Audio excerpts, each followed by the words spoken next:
The philosopher Glenn Albrecht coined the word solastalgia, using the suffix algia, meaning pain, and solacium means in Latin comfort, and desolare, to leave alone. So the word solastalgia suggests the loss of comfort, the loneliness of being estranged from home. All of this, in his search to describe the emotions felt due to the loss of home because of climate change. Over the course of history, we've not only had new words to describe emotions, but we've also experienced different emotions, unknown to previous and future generations. Past guests, particularly Lisa Feldman Barrett, have helped us to understand that we construct emotions to make sense of the world. With this in mind, the idea of emotional history becomes an intriguing new way to think about the past and perhaps the future. In this episode, we talk to Richard Firth-Godbehere, one of the world's leading experts on disgust and emotions. He talks to us about why he started to consider emotions as an interesting way of making sense of the past, that emotions are a relatively modern construction, why emotions rather than ideas are what have propelled history, the origins of our modern understanding of emotions, what his research reveals about love, and how emotions are playing out in our polarizing world. Stay tuned for a really interesting conversation.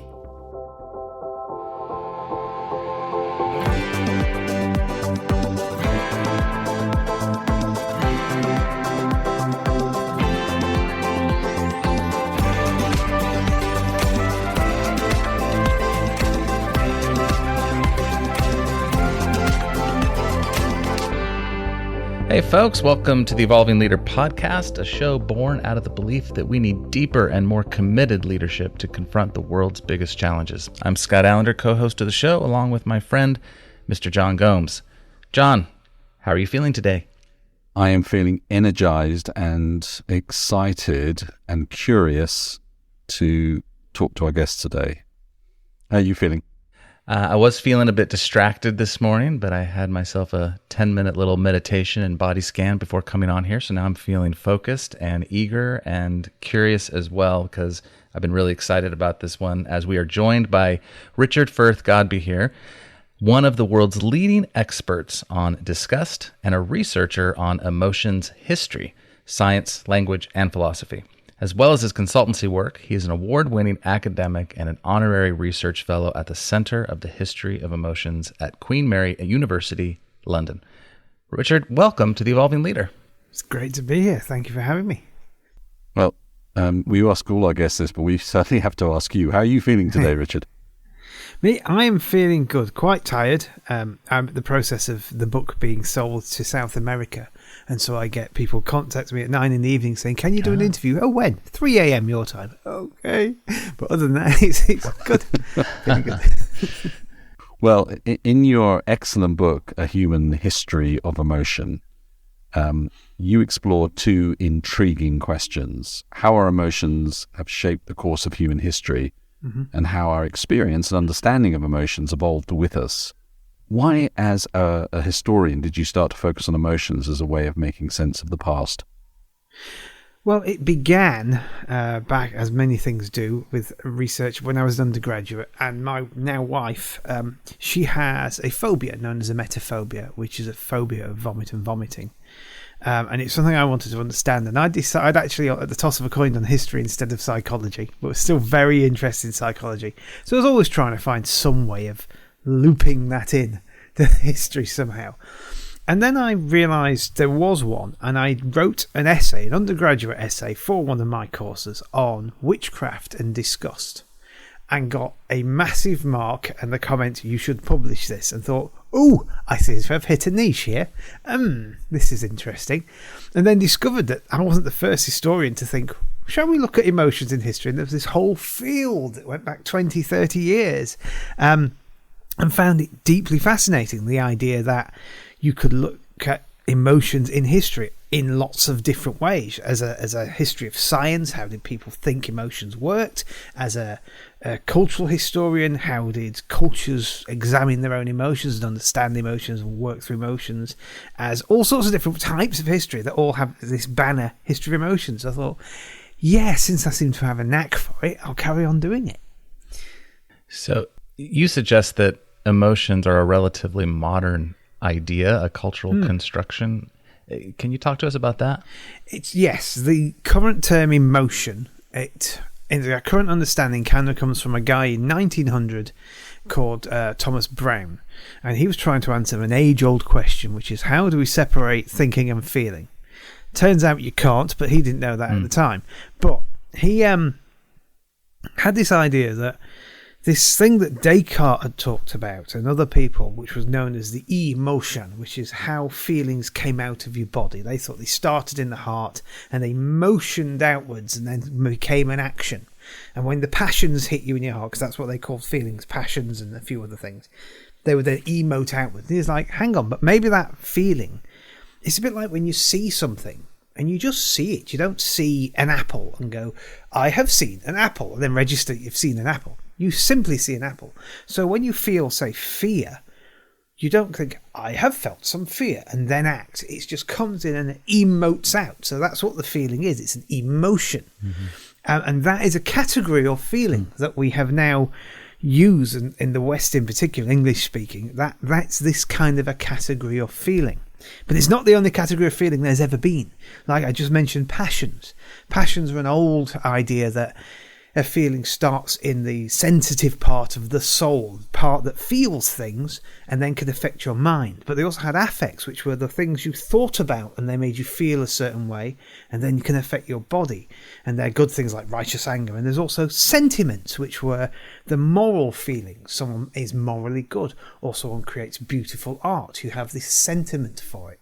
And so there are lots and lots of categories of feelings. It's only now we kind of say, well, their feelings or emotions, and we use the word interchangeably. And even now we don't. We now know that there's something called moods and something called temperaments and something called, frustrations as its own category. Desires is often talked about different to emotions. So even now, emotions is one of many categories of feeling, but we talk about it as if it isn't. So that's why I say it's kind of constructed. It's a box we put certain feelings in. So if we come to today for a moment, we've had many people on the show, including neuroscientists like Lisa Feldman Barrett and Mark Solms, and the neurologist Robert Burton talk to us about their thinking on the nature of emotion. From your perspective, how do you describe what an emotion is? It's a good question. I'm kind of on Lisa's side. I'm coming from Lisa's page. The idea that it is... to shorten it, it is a reaction to an external stimulus that subverts a heuristic, subverts a rule of thumb, something we expect, and our body through interoception reacting to that, and us then labelling it based upon our culture and our understanding and the context, and acting accordingly. That's a longer answer than most, but that's kind of what I think an emotion is. It's all that. So yeah, I'm very much a Lisa Feldman Barrett fanboy, to be quite honest. I think she's the closest to getting it right. Yeah, we are too. So the emotions are constructed rather than hardwired responses. Yes, but they're psychologically constructed, because often you say that and they'll think social construction. It's not quite the same. Yeah. Although there is that argument out there, but.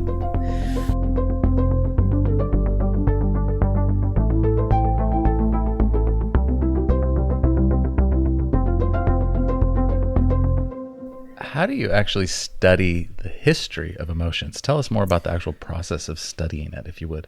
Well, like I was mentioning earlier, there are a few different ways you can, because it encompasses so many different kinds of history. So my original undergraduate degree was a degree in intellectual history, in history of emotion, in history of ideas. And so I looked at it originally as, what did people think emotions were? How did they categorize them? How did they try to make a science of it? So you could do a history of science as well. What was the science of motion to the Greeks? How did they scientifically look at them. But you can also look at it from other aspects. So you can look at it like a history of the body. You can say, how did people describe their feelings? How did it affect their bodies in the way they understood the world around them? You could do a psychoanalytic history and go into affect theory and a lot of Freud, and look at it from that perspective of sort of the Freudian effect of the effects and your relationship with objects and with events and how you perceive them and how they make you feel. So it's not one history really, it's lots of them. One of the most common ways of getting into it though comes from somebody called William Reddy, who came up with this idea of emotives. And they came from Austin and language theory, and the idea that when you say a certain type of word, a performative, it changes the world around you. So if you say, for example, I declare war, and you have the power to, you've literally changed the world. You've said a sentence, it's changed the world.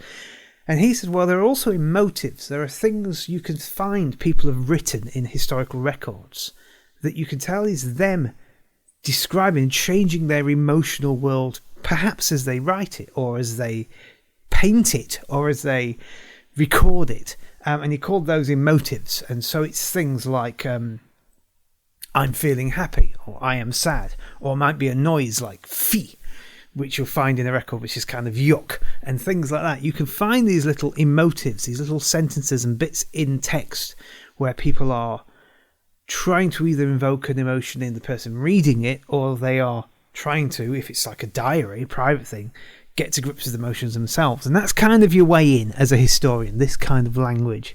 And then you get bigger from there. And sometimes it's really obvious because it's, I'm writing about the passions. And you go, oh, this is easy. And sometimes you've got to pick through it and find these little phrases. So building on that, in your book, you talk about certain powerful emotions that have acted as a driving force of change throughout history. We generally think about ideas being the thing that propels history. Can you help us to understand a little bit more about how we feel about these ideas being as important as the feelings are as important as the ideas themselves? The ideas. Well, what I like to say is nobody ever went to war because they sat down and put a logic table together. Usually they go to war because somebody upset them, or they have some emotional need, or they've decided that bit of the world actually always belonged to them after all, mentioning no names, and that kind of thing. That it's usually there's some kind of emotional reason why people do things like that. And most events in history can be tracked down to emotional reactions to things. Almost nothing, again, is the work of somebody logically thinking something through and thinking, you know what I'll do today? I'll go and assassinate a president. Because scientifically, I've done the equations, that seems a good thing to do. They do it because of some emotional reason. There's something driving them emotionally to do whatever they're doing. And so almost every event in history has a big emotional core to it. Be it the Crusades or the birth of a religion or you name it, it's an emotional event. It's easier to look at ideas and things, which is why historians have always done that, because emotions are fuzzy and weird and awkward, whereas person shot person and so person died is kind of not as awkward. But we now have the tools, so we've started to do it. But yeah, if you think about it, just think, any one of you listening, think about your life and try and think of something you did because mathematically it was the right thing to do. And if you think of something, you're probably lying to yourself. Because most of our what we do are emotions. I'm with Thomas Hobbes on that one. If you read the Leviathan, that's basically what the book's about. People are too emotional unless there's someone to tell them what to do. So, yeah. That's why. Yeah, well, I think we only have to really think about Brexit to get a strong handle on what we're talking about here. Can you take us back to ancient Greece and Plato, where you begin your story about understanding emotions evolution? Yeah, Plato is one of the first people in the West where we have someone writing and talking about what they called pathe, which are the perturbations in the soul. Which, again, is not far from what Lisa Feldman Barrett talks about now, this idea that there's a stasis and that there's a feedback and that sometimes something shakes it and you feel. There's nothing new under the sun. That's the first thing you find out as a historian. But basically, Plato, he never wrote a work about these are what the pathe are, these are what emotions are. But you can find them throughout his writings, where he will talk about little bits about, this is how I think feelings are structured, this is how I think feelings work. And he generally thought that there were three parts to the soul. We all thought that until Descartes came along. There are three parts to the soul. There was the vegetative bit, the stuff that's alive. Plants have that. That there was a sensitive bit that was moving and feeling things and sensing things and being hungry and being horny and all that kind of stuff. Animals have that. And then there is the thinking bit, the logos, the brain. And humans have all three. We're the only animal on Earth that has all three, according to the Greeks. And this middle one, the sensitive one, is where the pathe, the feelings, come from. And it can be so perturbed that it can affect your mind, your logos, and send it wrong. So the idea Plato had is you must learn to control this sort of middle soul. You must learn to evaluate it, think about what it's doing, and then act, which later became Stoicism, the great Greek idea of Stoicism, that every time you feel a perturbation, a pathe, a passion, you really ought to go, is this useful to me and the people around me, or is it not? Which kind of sounds a bit like emotional intelligence in some ways. I should evaluate what I feel and use it accordingly and learn how to read things and so on. Because as I say, there's nothing new under the sun. It also sounds like cognitive behavioural therapy as well, which uses a very similar technique of stopping and thinking and being mindful and going, okay, I'm upset. Will this being upset be useful to me? Or should I just let it go? Or should I put it down, stick it on the train and send it over there and come to it later? What should I do with it? And that was kind of Greek thinking. Yet again, we can blame the Greeks for a lot of modern thinking. It always goes back to Plato or Aristotle in the end, you know, just eventually. So yeah, it's that's the kind of the Greek thought. There are a couple of different takes on that. Stoicism one. Aristotle had his own slight, much less spiritual take on it. It was all very physical, these feelings, whereas Plato thought they were forms, they were floating in the ether and they came to us. But yeah, that's Greek emotions in a nutshell. So can we turn to feelings around desire and how they've evolved? Because you have this entire chapter dedicated to our changing relationship with feelings of desire, and it starts with a story of a cruel Indian king, Chandashoka, who underwent a transformation after a particularly bloody war and became known as Ashoka, the great renowned for kindness. So what have you learned about our relationship with desire? Desire is an interesting thing because a lot of religions are based on trying not to have any or to have the right kind. Because desire is usually seen as in two flavours. There's usually type 1 desire, which is the desire that is hunger, that is lust, that is the wish for riches, that is all this kind of stuff, the very sort of physical desire. And then there's type 2, which is the desire to desire, which is the desire to focus on something, desire to work towards something, the desire to want to get somewhere, to achieve a goal. It could also be the desire to not desire. So you can desire to not be greedy. You can desire to not get upset too easy. You can desire to not fail at something you're working very hard on. And for example, Chandashoka, he was a type of Hindu who followed his dharma, his path, and he believed his path as a great emperor was to conquer the whole of the region, including one particular awkward area that his parents and grandparents had never quite managed to get a grip on. And at the time, he was already kind of flirting with this new religion called Buddhism that had a different view of desire. To them, the path wasn't a material path that led you somewhere that you should follow. It was a reject everything, reject all desire, push it away. The only thing you should desire is nirvana, is to reach transcendence. That should be it. And everything else isn't real. So push it away, get rid of it, focus, get to transcendence. And when he tried to take this part of India that no one else had managed to take, it was horrific. There were hundreds of thousands of dead people. There were many more refugees. He was in the middle of it, seeing all this. And the story goes, We don't know because he told it, but the story goes that it was such a traumatic event that he fell straight out of this idea of this is what you must do as a leader, and said, I don't really want to do that, and became much more Buddhist. And when he switched to Buddhism, his new desire was about peacefulness, it was about kindness, it was following the Eightfold Path, and it was about trying to get rid of those things which would tempt him to come back into this life after he died, because the idea was just break the cycle.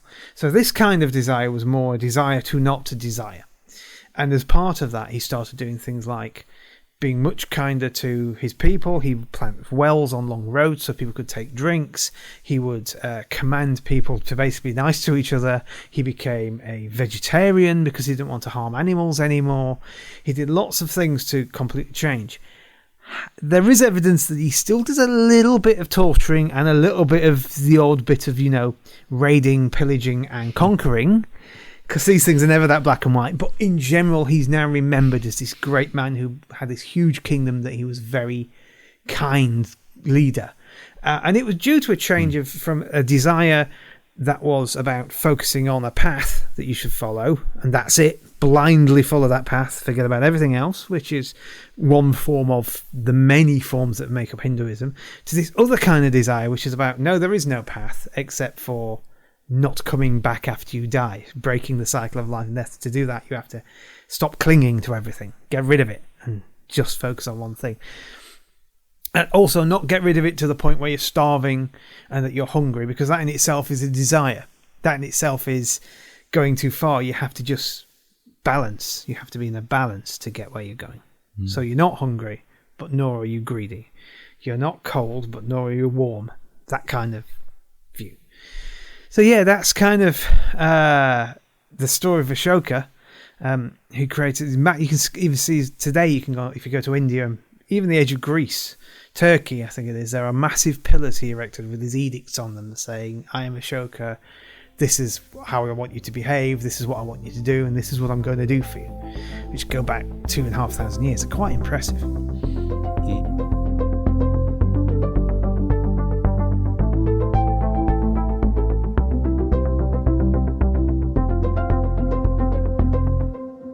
As we mentioned, your main field of study has been disgust.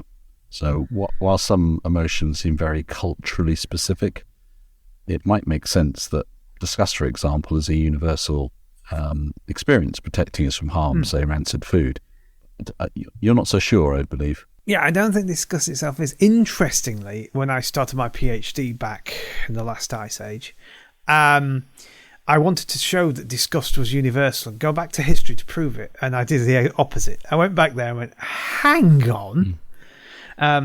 My first inkling was when I'd realised English didn't even have the word disgust until 1601, nor do we have an equivalent to it. Nothing kind of fitted the way disgust does. Disgust is a form of aversion. What I think is universal is that wish to move away from something that might harm you. That's kind of a universal thing, which makes sense because we're here, aren't we? And without that evolved, we probably wouldn't be, because we keep walking towards things that harmed us. If those genes were around, we'd be in problems. We'd have problems. So there was this idea of aversion that's different from culture to culture, that's not necessarily about food. Disgust is a very foodie, a very mouth, a very taste thing we have in the West. Some places it was about moving away. In the late 18th century, the German word Ekel, which means disgust now, and is very similar to disgust now, was more back then akin to the feeling you get when someone tickles you, of that sort of, get off, It's describing something slightly different, which goes back to the Feldman Barrett idea of there are these core affects, there are these things that are very similar, but how we take them, how we understand them, changes from culture to culture and context to context. So yes, there is a kind of a yuck, and there is also a kind of and a get away from me sort of thing. But it is different. Another example, abominatio, is this idea that's in the Bible, in the Latin Bible, and that's what you feel God's supposed to feel when you sin. This feeling of abomination. If you do this, that's an abomination. If you do that, that's an abomination. In the Hebrew Bible, there are 8 different words for this one thing. 8 subtle different forms of this disgust that God's supposed to feel. And it was just an act of translation that turned it into one and made them all the same. It's the same disgust for idolatry as it is for rotting meat, apparently. Not to the Hebrews it wasn't. It was quite a subtle difference. So that's why I say disgust isn't necessarily, as we understand it, the whole nausea, yuck thing. That's not universal. Mm-hmm. But avoiding things because they might harm you, that is. So can we turn to love and all of its stages and expressions? Yes. You've been looking forward to this one, haven't you, Scott? Well, I'm trying to make sense of how I feel about you, John. Because you actually, neuroscience breaks down love in a sort of process approach into a series of states driven by hormones. What does your research reveal? Well, it doesn't stray away from that, but my research, the way I look at love is that it's an oft-changing idea that can do as much harm as it can good, and that there are different forms of love. Again, mapping with the neuroscientist idea that there's attraction, there's limerence, there's all these different states of love, depending on who it is you're loving and what it is you're loving and why it is you're loving them and where you are in a relationship and that kind of thing. But as a historian, I look at things like that love was a driving force behind the Crusades. And so I find that interesting that this very, very, very... We all seems to only ever talk about love as being a positive force these days, and yet it was actually a force for a pretty horrific thing, because a lot of the Crusaders were there because they genuinely loved their belief system, loved their God, and loved the Holy Land that he was supposed to have walked around, and they wanted to go and liberate it, not really, but that's how they believed it, from the people who didn't have that love for Jesus.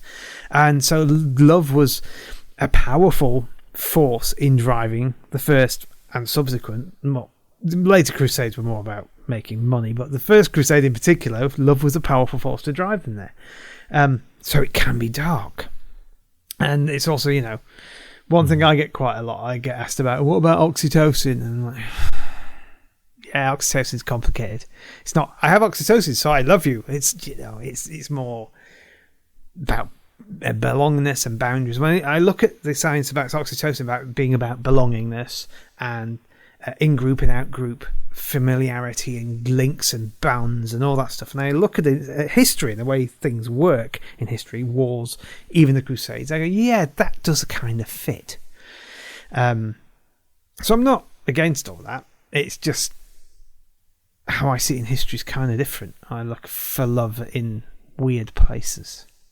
I also see that what people have thought of as love has kind of changed as well. So the reason, according to Aristotle, that we're all stood on an earth and not flying into space is because we love the planet. We love the globe, so we stand on it. Because to him, love was attraction. That's what it was, being attracted to something. That included being attracted to the floor. So there's a lot less poetic versions of it out there as well, much more practical things. So, Did you find a big difference culturally where they have different words for love? So in English we just have love, but in the Greek there's eros and philos and agape and these sort of different ways of thinking about the kinds of things you love. What did you uncover there? Yeah, it's not unlike with disgust, where if you go back to the Hebrews, they had half a dozen words for revulsion, and we kind of have one. Even though I've just used the second one, revulsion, I could probably trot out another 5. It's that classic thing where people say Eskimos, Inuits, all have hundreds of words for snow, and when you sit down and think about it, you think, so does English. We have snow, we have sleet, we have and you go through all these different words. We have yellow snow, but in love is a similar thing. We have this one word, and the Greeks had agape love, and they had various kind of different words, and they had the genuine love of eros, which was the love you get to if you properly control your sensitive soul and you let your logos control your love. You can get to eros, which is the genuine love of virtue, and being genuinely virtuous, being properly virtuous will lead you to there. But actually, it is kind of different. But sometimes I sit down and think, how many words for love do we actually have in our language? Love and caring and...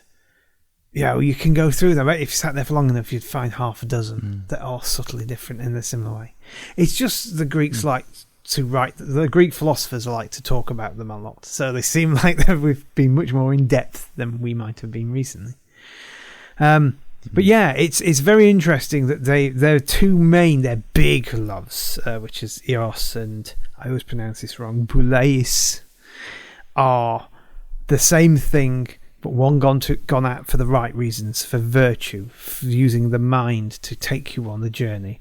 And the other one is the same thing, but you've gone there for the wrong reason. You've gone there because you honour, because you've fallen for someone, because you've desired something too powerfully, because, you just want a material gain, and it's got nothing to do with how good it is for you and the people around you.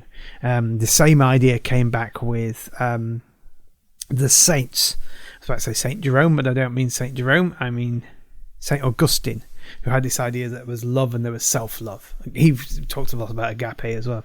And the idea is that if it's self-love, love of yourself, doing it for selfish reasons, you will always want more. You'll always be desiring, you'll never reach the finish, the end goal. But if it's genuine love, true love, then you'll eventually reach the finish, the goal, where you want to be. You'll eventually find contentment, which for him was, of course, heaven and meeting God himself. That's his idea. But there's something in that. If you're doing things for the right reasons, you might eventually find contentment. You might one day have enough. Wouldn't that be strange? Hi folks, Phil Kirby here, producer of the show. If you're enjoying The Evolving Leader and would like to stay connected with us between episodes, follow us on Twitter at evolving_leader. And please do leave us a review on Apple Podcasts. So if we get flipped to a completely different feeling, an emotion, fear, let's talk about fear, because fear is obviously one of the most powerful emotions that we can experience. And as we've already talked about, your research into witch crazes is particularly revealing and I think relevant to today's polarizing world. Can you give us some thoughts about what that research is shedding on today? Fear is an interesting one. Fear is one of those emotions that can become a background mood for an entire culture. It can drive almost every thought, almost every decision, almost every instinct. When I talk about it in the book, I talk about the time of the witch crazes, the 17th century, when we just come towards the end of a period where they discovered this honking great continent on the other side of the ocean that Aristotle and the Bible curiously missed. So what's going on there? I thought Aristotle and the Bible knew everything, as they would have thought at the time. But what about this continent? There was famine, there was floods, there was terrible new diseases coming around. Old diseases like the plague kept coming back. There was the worst wars in Europe that Europe has ever known, which were the religious wars of the 17th century, including the English Civil War, the War of Three Kingdoms, as we now call it. And people thought genuinely it was the end of the world. So people were terrified. There was this air of fear at all times driving society and driving decisions, including finding someone to persecute, which is where you end up with the witches as sort of an outlet for this fear. And we saw it again kind of during the Cold War. There was this cold fear during the Cold War where we were all kind of a bit frightened that some idiot would press a big red button and that'd be that after a huge argument or maybe too much to drink or something like that. Thankfully, it's not that easy. But at the moment, I'm curious to know because I think we have had a dose of that fear again thanks to Vladimir Putin talking nuclear a lot. And I'm wondering how that's starting to affect us. Because I know I got that little feeling in the pit of my stomach that I remember from the 80s. Oh, no, please don't. Calm down. And I think it's kind of new to a lot of people because they didn't grow up with that. They don't understand this sort of constant niggle that actually planet-wide annihilation is possible. And it just takes one person to have a very bad day with enough power. But I'm not sure because I've been trying to work out I think there's always an emotion like that hanging around in the background of society. And one thing I've been trying to work out is what is it other than pre the Ukrainian war? What was that thing? And it's hard to pin down because it's all on social media. It's all on the internet now, these feelings. And I thought, is it shame? Everyone's talking about shame all the time, that we shouldn't feel shame. At the same time, those people should feel shame because they've said this thing. Is it offence? Is offence an emotion? Is that the floating emotion out there that we should avoid offence? So at the moment, it's possibly, coming full circle, fear. Because it's fear of causing shame. It's fear of causing offence. It's fear of saying the wrong thing. It's fear of being cancelled. It's fear of not helping cancel the right people and being seen to do so. It's this kind of, again, a background sort of fear. And fear comes in lots of flavours. So it doesn't necessarily have to be terror. It can just be, I need to fit in. I need to be part of this. I need to be part of a group. And if I'm not, what does that mean? What will happen?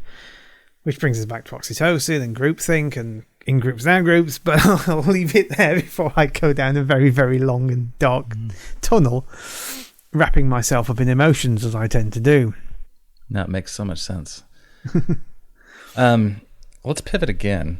And I'd be curious to hear about, what does history tell us about the effect of more optimistic feelings associated with progress and freedom and other things that are more positive? Well, feelings can always be positive. Even bad feelings can be good. The idea that emotions are negative and positive based upon how we feel is kind of a new one, and it's useful for science. But really, we all know that being frightened of the bear is a good thing because it means you run away from the bear. Being frightened of not falling off that cliff stops you from falling off the cliff. So negative feelings can be good. And in history, there have been positive feelings that have done bad things. I already mentioned love and the Crusades. And there are negative feelings that can do good things, like being frightened of harming someone, or being frightened of starting a war, or being disgusted by someone's behaviour, so you tell the police and that person gets arrested and doesn't do it again. So I'm thinking of a positive emotion. Desire is a classic one.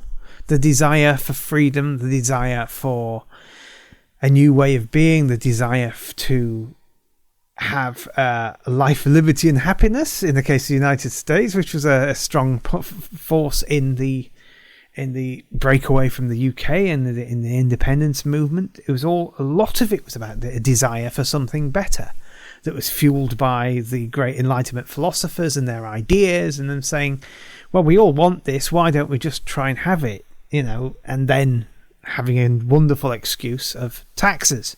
It's amazing what taxes can make you do. So it's sort of this desire for better is always a good thing. And that's one of my favourite drives is desire for better. But anger as well. Anger. There are times when people have stepped over the line.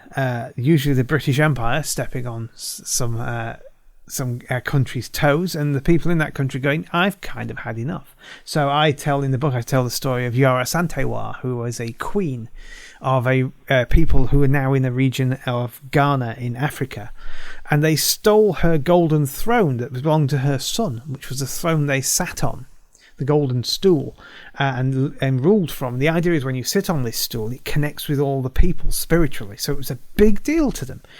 And she discovered that the men in her tribe weren't up to fighting back, so she took a rifle, fired it at the men's feet, and said if the men won't fight, the women will, and marched out with the women to go and attack the British.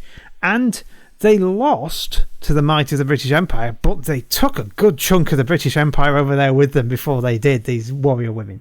And that was rage. She described it as being like weeds growing from her chest, that normally she would prune back, but now she was going to let them grow because she wanted them to affect the others.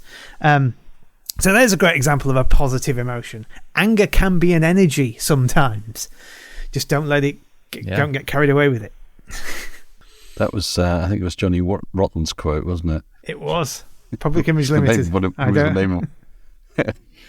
was the title of one of his autobiographies, I seem to remember. Yeah.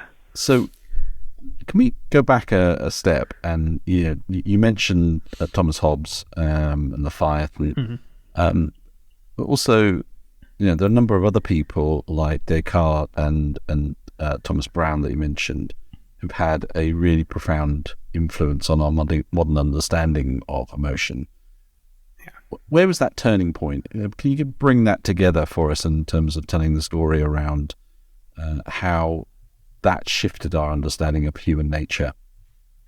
It comes back, as so many things do. I mentioned that we found this massive great continent, and everyone said Aristotle didn't mention that. Aristotle knew everything, but he didn't mention America, so what's going on here? Now, when that happened, we got the beginnings of what would eventually become the Enlightenment. We got what is often called the scientific revolution, where people like Francis Bacon would say, I think maybe Aristotle was a bit of an idiot. Maybe he was wrong. Maybe we should stop listening to these old people and do something new. We should try and develop a new way of understanding the world. And they eventually came up with empiricism, which bizarrely was originally a religious action. It was, we want to try and know things that we would have known before God kicked us out of the Garden of Eden. So we need to take things out of our brain and look at them in the world and measure them. And that's empiricism. It's sort of, let's look at them in the world and not try and think about it. Let's see it, do it, experience it. And so you got all these people starting to do that. And one of the things that changed was passions. They start to look at Plato and Aristotle's emotions and go, I'm not sure they're quite right. I'm not sure that's quite what it is. I think there's more to it than just a bit of the soul that gets perturbed and we go, oh no, and that's what passions are. So you see in the 17th century the beginning of a huge increase in works on the passions, on emotions. Lots of them, as Thomas Wright wrote, I could list them forever. There's so many, lots of them. So, for example, there are books on manners. Now, these books on manners, if those of you I'm speaking to who are interested in emotional intelligence, if you can find a 17th century book on manners, of which there are many, you'll be fascinated to read and see what 17th century emotional intelligence science looked like. Because that's what manners was back then. It wasn't just being polite. It was how you can control your emotions, how you can understand others' emotions, how you can get better at understanding other people's emotions and work with those emotions to bring them onto your fold. All the kinds of things we see in emotional intelligence work and all that kind of stuff. But they called it manners. Quite often it was Catholics secretly writing how to preach and convert people as well, these manners books. So there's a wonderful little secondary thread in them. But they were starting to look at emotions in a much more interesting and fuller way than had been done before. They were starting to see them more scientifically, which led to Descartes in his last book saying at the beginning, I'm not going to look at these like a philosopher. I am a trained physician. I'm going to look at them like a physician.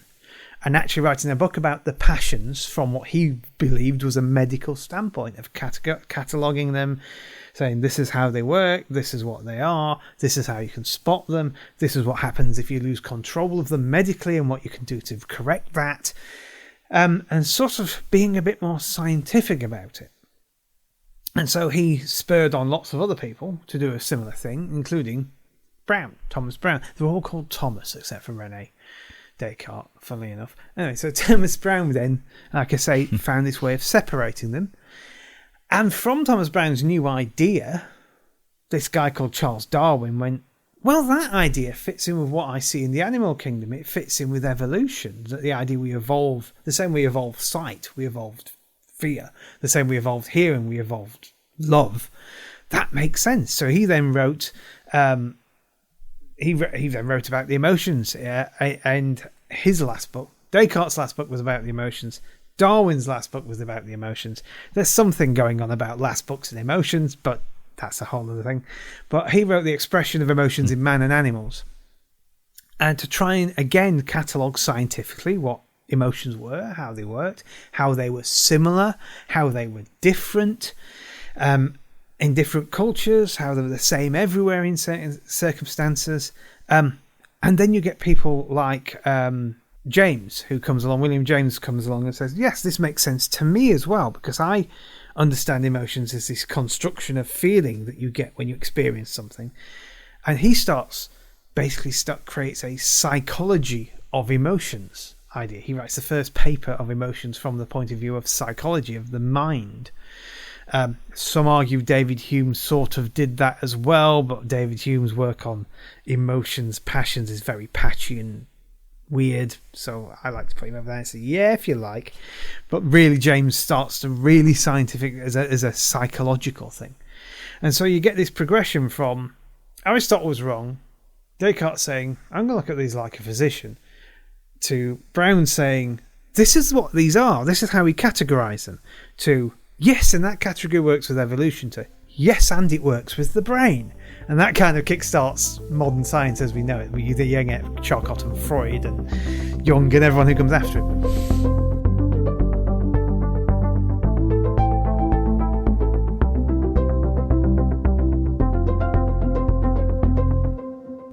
In all the things that you're currently doing, where's the area where you're kind of wrestling most with in terms of your own uncertainty about what you've learned around emotion? What I've learned about emotions, I'm always two minds as to just how much evolved and how much didn't. I mean, it all evolved, even if there's a cultural predisposition to taking cultural emotions. That part of the brain that evolved for us to be able to do that evolved for us to be able to do that. So when people say, oh, it's evolution or it's cultural, I'm like, nah, the cultural bit evolved as well, you know. It's all us in the end, you know. Right. But how much it is cultural and how much it is evolved, I'm kind of always grappling with. I always go with the answer to the nature-nurture question is yes. That's what I tend to go for. But Same. How much of it's that and how much of it's that, every now and again another paper comes out and I lean one way, and then another paper comes out and I lean the other way. It's probably somewhere in the middle, but that's probably it. That's always going to be, I think for a long time, that's going to be the big question. How much of this is just stimulus response built into it, and how much of it is the stuff we build on top of it, and how much of that stuff built on top of it is cultural and how much isn't? So it's a big question. So we've covered a lot of ground, and we could cover tons more. I would love to. I'd love to spend a couple more hours with you. But I'm wondering, is for our listeners, bringing some of this evolving understanding of emotions through understanding its history, what is some application? What is a leader who's listening right now? What might they do with all of this information you're sharing? There are a few things you can do if you are a leader. For example, like I mentioned that there were books on manners that sound a lot like emotional intelligence, and the Greeks had similar writings on how you could control your pathe to be a better leader and a better general. That's a lot of what Aristotle's rhetoric is about. It's a work on emotional intelligence from the point of view of ancient Greece, which tells you when an idea is that strong and keeps coming up again and keeps getting refined and keeps getting made better and that there's something in it. Maybe you ought to think about it and think about how using something like emotional intelligence can make you a better leader, because it always has. Because, Alexander the Great, Aristotle's pupil, wasn't a bad leader, He was quite good at that leadership thing. That's why he conquered everywhere and everyone seemed to like him. A bit too much in the end. But I think that's an interesting thing. There's lots of things in history that you can see echo through the years of emotions and go, there must be something in that, because we keep coming back to it. We keep refining it and reinventing it and coming up with new ideas. And the other thing is to understand if you're leading people, that right down to the individual, people's emotional landscapes can be different, which comes back into emotional intelligence as well. Mm-hmm. But it's understanding that some people may react 180 degrees from somebody else's reaction to the same thing, and that realizing that those emotional reactions can be completely different is kind of something that I think all the good leaders I've ever known are very much aware of. That I know there's one group that's going to love this and one that's going to help this. How do I therefore do this and bring them together? Where do I find that middle ground so that half my workforce don't want to take me out for a drink and the other half want to poison me with the same drink? So how do we do this? And again, you can see in history ways people have done that, ways people have used certain techniques to bring people together. sometimes you get people like popes causing crusades by doing these things, but not always. It's not always bad. Sometimes it's good things. So. What else should we be asking you about that we haven't covered so far? What are you really excited about that we haven't delved into? Well, my interests at the moment are in the future and where emotions are going.